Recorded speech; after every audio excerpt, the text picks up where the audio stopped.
বাংলাদেশি ইলিশের লেজ ভর্তা খুবই জনপ্রিয় একটি রেসিপি। আর এই রেসিপিটি আমি যখন বাড়িতে বানাই এক পদেই এক প্লেট ভাত নিমেষেই শেষ হয়ে যায়।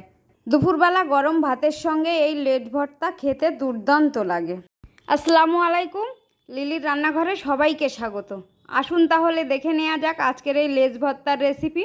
আর আশা করছি রেসিপিটি দেখার পর সকলের অনেক ভালো লাগবে। তার জন্যে ভিডিওটি স্কিপ না করে পুরো ভিডিওটি দেখতে থাকুন।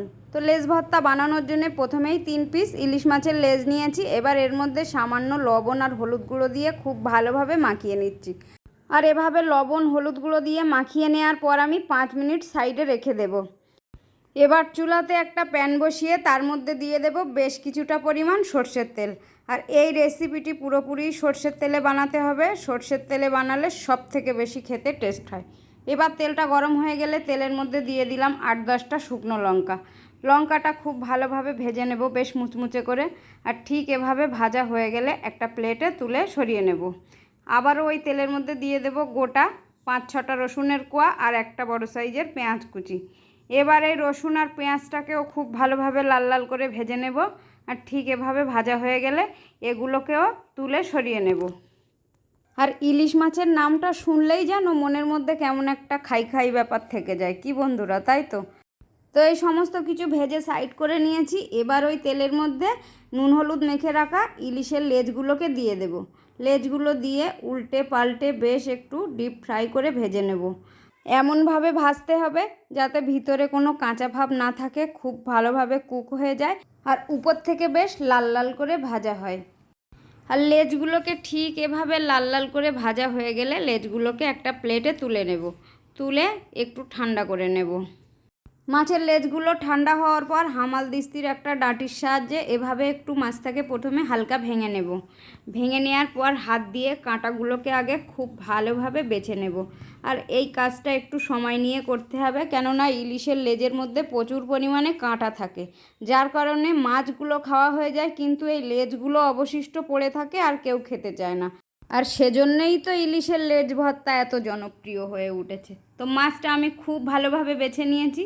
এবার এর মধ্যে দিয়ে দিলাম কয়েকটা ভেজে রাখা শুকনো লঙ্কা আর একটু লবণ। লবণ আর শুকনো লঙ্কাটাকে আগে আমি খুব ভালোভাবে একটু ডলে নেব, এভাবে ডলে গুঁড়ো করে নেব। আর লবণটা দেওয়ার সময় একটু বুঝেই দিতে হবে, কেননা মাছ ভাজার সময় লবণ দেওয়া আছে। তো এবার এর মধ্যে দিয়ে দিলাম বড় সাইজের একটা পেঁয়াজ কুচি। আর পেঁয়াজটা একটু বেশি করেই দিতে হবে, কেননা পেঁয়াজটা যত বেশি হবে তত এই রেসিপিটি খেতে ভালো লাগবে। তো দিয়ে দিলাম আরও একটা ভাজা পেঁয়াজ আর ভাজা রসুনের কোয়া। তো এবার এই সমস্ত কিছু আমি হাত দিয়ে আগে খুব ভালোভাবে মেখে নেব। আর এগুলোকে মেখে নেওয়ার পর এবার এর মধ্যে দিয়ে দেব কিছুটা ধনেপাতা কুচি আর দিয়ে দেব মাছ ভেজেছিলাম যে সর্ষের তেল, সেই সর্ষের তেলটা দেওয়ার পর এবার সমস্ত কিছু খুব ভালোভাবে এভাবে মাখিয়ে নিতে হবে। বেশ চটকে চটকেই মাখাতে হবে, ভর্তাটা যেভাবে মাখানো হয়। তো এভাবে মাখার পর সব শেষে দিয়ে দেব উপর থেকে একটু লেবুর রস আর দিয়ে দেব বেশ খানিকটা খাঁটি সর্ষের তেল। আর কাঁচা সর্ষের তেলটা এই ভর্তার মধ্যে অবশ্যই ব্যবহার করতে হবে। তো এবার সমস্ত কিছু আরও একবার ভালোভাবে মাখিয়ে নেব।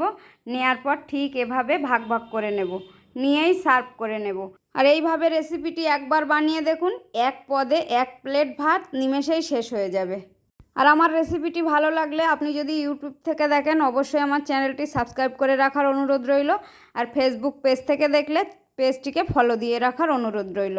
তো ইলিশের লেজ ভর্তা গরম গরম ভাতের সঙ্গে খেতে খেতে আজ এখানেই বিদায় নিচ্ছি। আবার দেখা হবে অন্য কোনো রেসিপিতে। ততক্ষণ সকলে অনেক ভালো থাকবেন, সুস্থ থাকবেন। আল্লাহ হাফেজ।